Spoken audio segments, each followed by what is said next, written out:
Fala galera do canal, sejam bem-vindos a mais esse vídeo. E hoje nós vamos dar continuidade à nossa série de análises de fundos imobiliários. Para você que está chegando agora no canal, meu nome é Fabrício Bragato e aqui nós falamos sobre o mercado imobiliário de uma maneira simplificada para você que quer investir nesse mercado ou quer apenas realizar o sonho da sua casa própria. Assim como no vídeo anterior, eu selecionei 4 fundos imobiliários, dessa vez do segmento de lajes corporativas, para analisar aqui com vocês. Mas antes de a gente começar a análise dos fundos, eu queria avisar para vocês que toda quinta-feira, às 4 horas da tarde, eu posto um novo vídeo aqui para vocês. Então, se você ainda não está inscrito no canal, faça isso agora, curta nosso vídeo e compartilhe com todo mundo aí que quer entender um pouquinho mais sobre o mercado imobiliário, principalmente agora que a gente está falando sobre fundos imobiliários, que é um tema que está muito em alta. Inclusive, os valores dos fundos imobiliários estão subindo bastante nas últimas semanas aí. Então, eu acho que é um ótimo momento para vocês conhecerem um pouco melhor sobre esse mercado. Bom, aqui a gente tem o BTG Pactual aqui como gestor desse fundo,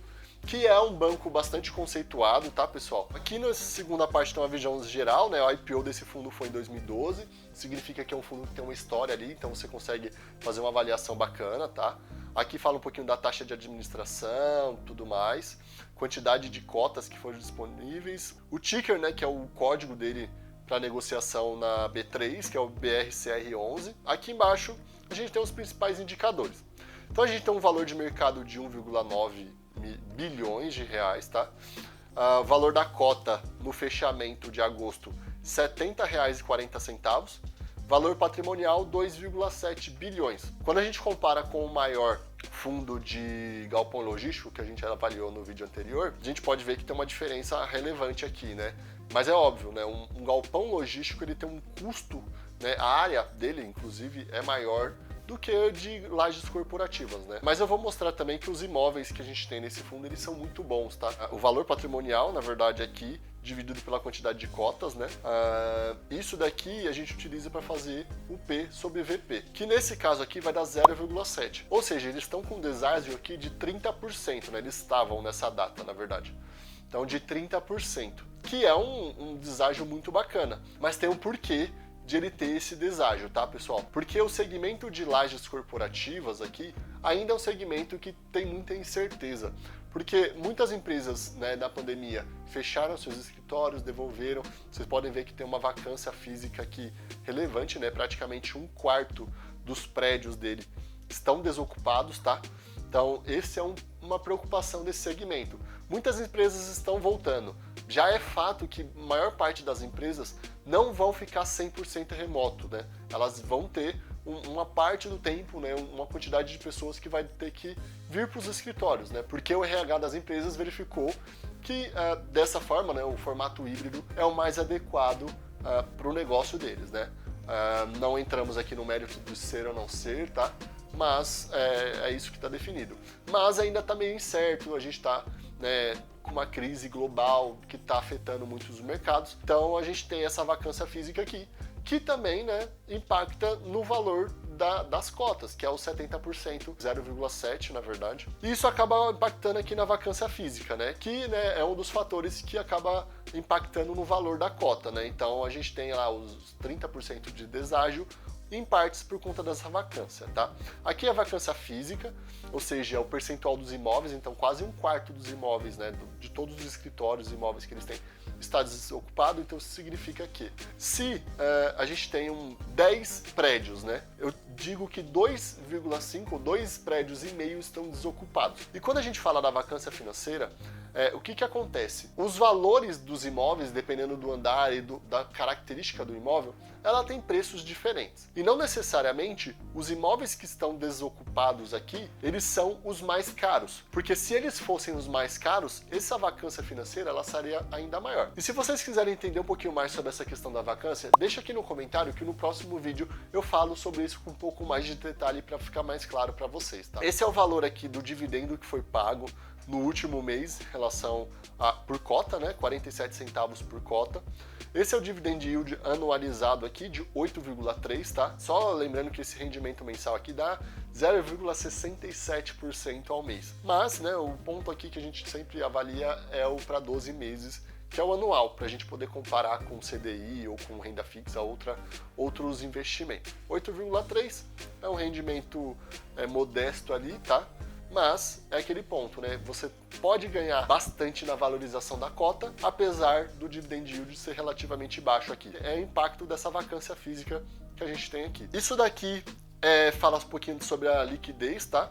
Então aqui a gente tem 2,6 milhões de reais negociados todo dia e 151 mil cotistas aproximadamente.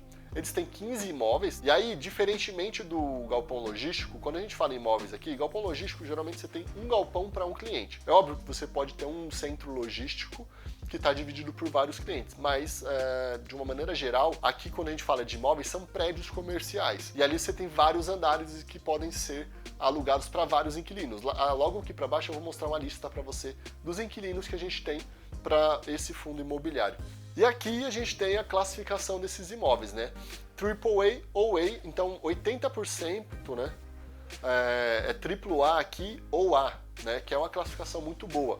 Isso significa que prédios desse tipo, eles muitas vezes têm certificações de sustentabilidade, que é um ponto positivo e que faz com que esses imóveis sejam locados muito mais fácil. Então, 80% dos imóveis desse fundo são muito bons, né? São muito fáceis de locar. E aí, seguindo aqui, a gente tem algumas notícias, né, sobre novas locações e tudo mais, beleza. Aqui, indicadores de mercado, de uma forma geral, né. Aqui, nesse azulzinho, a gente tem o valor patrimonial, tá. Você pode ver que ele está bem relativamente estável aqui, teve uma variação, teve uma pequena queda aqui, tá. Mas eu vou mostrar também por que isso acontece. E aqui, volume diário, tá? Né, que é aquilo que eu falei para vocês, que mostra a liquidez. E né, aqui o valor de mercado, né, dos fechamentos. Tá? Então aqui é o patrimônio, aqui é das cotações, né, diárias. Então aqui é R$ 70,40, que é o que a gente viu ali na página anterior. Então você pode ver que ele teve uma pequena queda ali, né, do ano passado para cá, mas a gente já compara isso com o mercado, com o IFIX, né, que mostra o geral do mercado para esse fundo aqui. Descendo aqui, a gente tem a evolução no número de cotistas, né? Então esse fundo, ele teve o IPO aqui em 2012, tá? O IPO é quando eles fazem a oferta pública das cotas do fundo, ou seja, quando ele é listado na B3, tá? Então aqui você pode ver que, pô, de 2018 para cá, o crescimento foi gigantesco, ele continua crescendo, né? Mesmo que tenha aquelas variações que eu não mostrei aqui embaixo, o valor dele deu uma caidinha, a quantidade de cotistas está aumentando. Então, o que significa, né? O que pode significar essa queda aqui, né, no valor das cotas? Pode ser essa saída aqui de alguns investidores institucionais, algumas empresas, fundos que investem em fundos imobiliários, tá? Bom, e seguindo aqui, né, no relatório, a gente tem o desempenho do fundo, né, que a gente pode ver.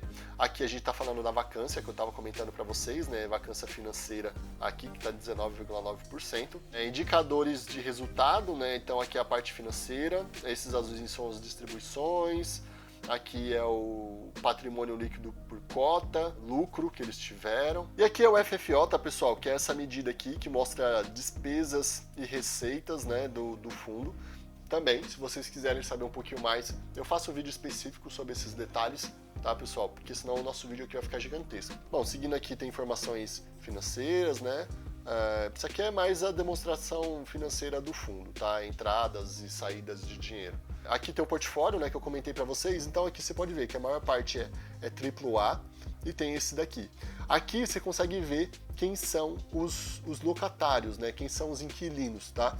Então você pode ver, ó, Itaú, WeWork, são empresas grandes, o banco GEMAC, que é do Chevrolet, Ernst Young, que é uma grande empresa de consultoria e auditoria, Samsung, né, esse prédio aqui eu até conheço, trabalhava do lado dele.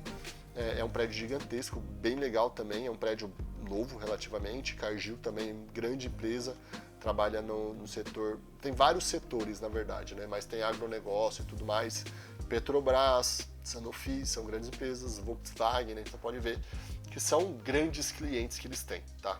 Aí seguindo aqui a gente tem um desmembramento do portfólio, tá? Então aqui você tem, ó, você pode ver que a maior receita deles vem daqueles prédios AAA e A, né?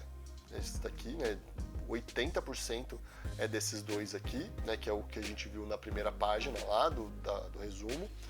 Receita por região, então você pode ver que São Paulo é a maior região desse fundo, tá?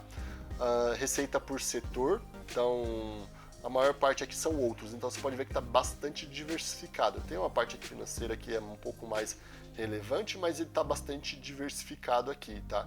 Em relação aos clientes, né? Uma das métricas que a gente utiliza é não colocar todos os ovos em uma só cesta, então aquele negócio que o pessoal do fundo imobiliário fala bastante. Mas aqui é um tópico a ser avaliado, tá, pessoal? Então, composição da vacância do ativo, tá? Então aqui, ó, qual dos prédios que estão com mais espaços vazios, né? Vamos dizer assim, de uma maneira bem simplista. Aqui tem índice de reajuste, aqui é mais parte contratual, né? Você pode ver GPM, IPCA, IPC, tipicidade do contrato, isso daqui é importante, pessoal. Quando a gente fala de contrato típico e atípico, o que significa, né? Quando eu tenho um contrato atípico, significa que um prédio foi desenvolvido e foi moldado para um único cliente especificamente, né? Ele foi moldado para aquilo. Então, se esse cliente, ele de repente quer sair desse imóvel, fica um pouco mais difícil de alocar para uma outra empresa, porque não é coringa esse andar ou esse prédio especificamente. Então isso pode fazer com que o imóvel, né, que ele seja desocupado, ele demore mais para ser relocado ou que precisa fazer mais investimentos para fazer uma reforma, por exemplo, e tirar, né, tudo aquilo que foi construído especialmente para um determinado cliente. Então aqui a gente tem que 85% são contratos típicos, ou seja, é um contrato, é um andar de prédio padrão, qualquer empresa pode ir lá e ocupar.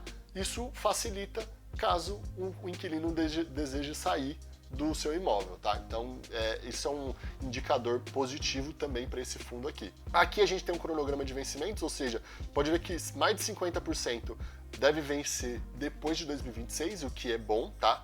A gente tem um número aqui, ó, vai cerca de 7%, quase 7% que vence entre 2022 e 2023, está próximo, mas só lembrando que, né, essas negociações vão acontecendo sempre ali, eles vão renovando e tudo mais. Sempre que um locatário decide não continuar com o contrato, eles informam os investidores, tá, pessoal? É lógico que essa informação vai chegar ali para o mercado e muitas pessoas vão ficar sabendo, se for alguma coisa com grande impacto. Por exemplo, esses 17%, vamos supor que esses 17% seja de 2 clientes, ou seja, 10% representa um cliente e 7% outro cliente. E esse cliente de 10% resolve deixar o imóvel. Então isso pode causar um impacto, isso pode fazer que as cotas se desvalorizem. Então é uma questão que a gente pode avaliar, mas aqui não é nada que gera grande preocupação, tá? E aqui tem os principais locatários, aqui você pode ver que a Petrobras é a maior, depois vem a Samsung, Volkswagen, mas ainda assim ela é bem quebrada, ele não representa tanto assim, tá? Então é um fundo bastante diversificado, tá? Bom, e aí seguindo aqui a gente tem a apresentação do portfólio, né? Então a gente tem todos os imóveis e onde eles estão localizados. Então você pode ver que a maior parte está aqui, né? Na região da Marginal Pinheiros, que é uma região aqui em São Paulo muito boa, muito importante para negócios, tá? Tem alguns outros espalhados aqui, mas é mais pontual. E aqui no Rio de Janeiro, eu não conheço muito bem, mas, né, você que queira investir nesse fundo e queira saber um pouquinho melhor sobre esses imóveis, aqui estão, tá? Você consegue buscar por esses imóveis, inclusive você consegue colocar no Google Maps lá o nome do imóvel, ele vai aparecer para você, a localização, você consegue ver fotos, Street View, bem bacana. Aqui, linha do tempo, evolução da carteira, então você pode ver as compras, né, esses azuis aqui são os imóveis que eles compraram. Eles não necessariamente precisam comprar um imóvel inteiro, eles podem comprar uma parte desses imóveis e ter sócios nesses imóveis, mais bacana, aqui você consegue ver tudo que comprou em cima e tudo que foi vendido, tá? Isso também vai impactar naquele FFO que eu mostrei lá em cima. Por quê? Porque na hora que você vende aqui, ele gera uma receita. E lembrando, né, que fundos imobiliários eles não podem ficar mais de 6 meses segurando. Eles precisam distribuir 95% de todas as receitas deles dentro de 6 meses. Então o que os caras fazem? Eles vendem o imóvel, muitas vezes deixa por um pequeno período esse dinheiro investido em algum outro fundo ou outras coisas até que eles comprem outro imóvel. Ou eles podem comprar, né, um determinado imóvel, vamos supor que esse daqui, o Senesp aqui, ele tenha sido comprado e pago com dinheiro desse outro que foi vendido na sequência, tá? Então é dessa forma que eles vão fazendo essa gestão. Então é só para vocês terem uma noção do que significa esse fundo aqui. E aí você pode ver que o patrimônio dele teve uma queda aqui, né, por conta dessas vendas, depois ele teve essas aquisições que fez com que ele voltasse ao patamar normal aqui dele, beleza? Por último, aqui a gente tem a estrutura organizacional do fundo, tá, pessoal? Então aqui a gente tem as propriedades dos próprios imóveis que eles têm, e aqui são imóveis que eles possuem, né, que são esses daqui, mas através de FI. Então eles compraram outros fundos imobiliários, né, para suprir isso daqui.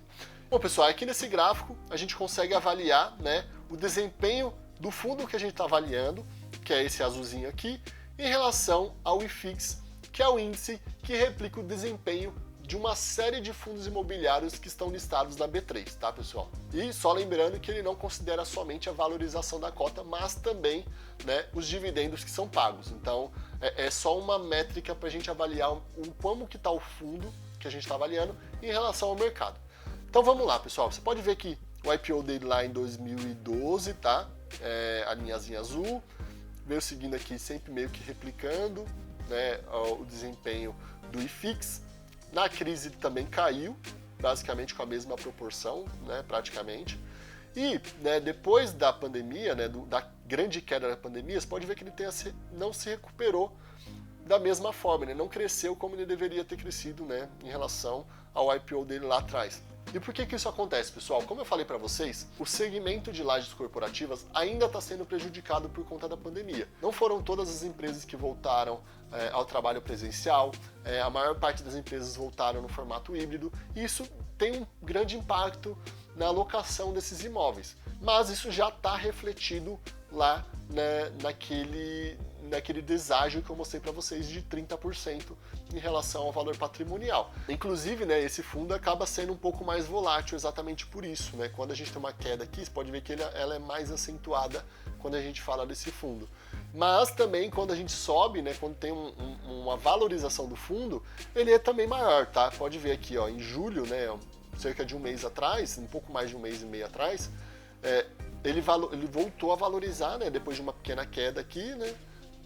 E ele valorizou mais do que o próprio índice, né, de fundos imobiliários. Então é um fator a gente avaliar, né? Ele tem um potencial de valorização bastante grande, tendo em vista o tipo de imóveis que eles investem, um bom gestor, né, bons grandes clientes e um deságio grande em relação ao valor patrimonial, né? Que é um tópico que eu já falei para vocês em outros vídeos aí. E aí tem uma particularidade nesse fundo, né? Ele, apesar de ser classificado como fundo de tijolo aqui por conta dessas propriedades que eles têm, ele também é considerado como híbrido dependendo de onde você avaliar, né? De onde você vê esse fundo, tá? Mas, né, aqui você consegue ver que ele tem participação através de FII, né? Tá até escrito aqui, e outra participação, né, propriedade direta do imóvel. E antes da gente passar para a análise dos próximos fundos, pessoal, eu já vou pedir para você curtir esse vídeo, caso você ainda não tenha feito, se inscrever no canal e compartilhar aí com o pessoal que quer entender um pouco mais sobre o mercado imobiliário, principalmente sobre fundos imobiliários, que é uma das formas mais fáceis que você tem para investir num imóvel sem ter grandes riscos, né? Sem ter que se preocupar com toda a gestão que um imóvel físico necessita, e principalmente porque você consegue investir, né, por exemplo, aqui nesse fundo, com R$70, né, aproximadamente aqui, você consegue comprar essa cota. Você não precisa ter milhares de reais para investir como num imóvel comum. Mas é claro, se você quiser comprar imóvel comum também, né, eu faço vários vídeos sobre esse tópico aqui para você acompanhar aqui no canal. Aqui a gente tem, né, a comparativo que eu faço para vocês, a planilhinha, tá? Então aqui é o fundo que a gente avaliou, o BRCR11, e a gente tem outros aqui, né, com patrimônio um pouco menor, né? A gente tem aqui deságios também, e a gente vai começar a avaliar. Esse daqui tem uma particularidade interessante que eu vou falar para vocês já já, tá? Então aqui a gente tem o dividend yield, né, que é o retorno do dividendo em relação ao valor da cota. Bem bacana aqui para esse caso aqui, você pode ver que ele tem os múltiplos maiores, até o dividend yield dele para os últimos 12 meses foi bem maior, valor dos dividendos aqui, a liquidez, todos eles têm uma liquidez bacana, esse aqui também tem uma liquidez menor por um motivo específico, tá? Vacância, né, 24 aqui, 27 aqui, e esses aqui não tem vacância, tá? E aqui tem a quantidade de ativos, 15, 21, 1, né? Então esse é um ponto da particularidade desse fundo, que ele é monoativo e monousuário.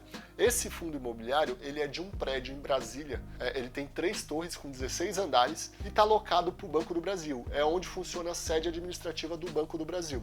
Então, por isso que eles têm essa vacância de zero, tem um único imóvel aqui, e também eles têm esse dividendo que é proporcionalmente maior quando a gente compara com os outros aqui. Mas, como todo monoativo, ele oferece riscos maiores, porque imagina que o Banco do Brasil quer simplesmente sair desse imóvel aqui. Vai ter um impacto gigantesco na cota desse fundo. No entanto, eu verifiquei que o contrato do Banco do Brasil ele tem vencimento em 2028. Então a gente tem pelo menos uns 6 anos aí para frente relativa à tranquilidade em relação ao inquilino, né?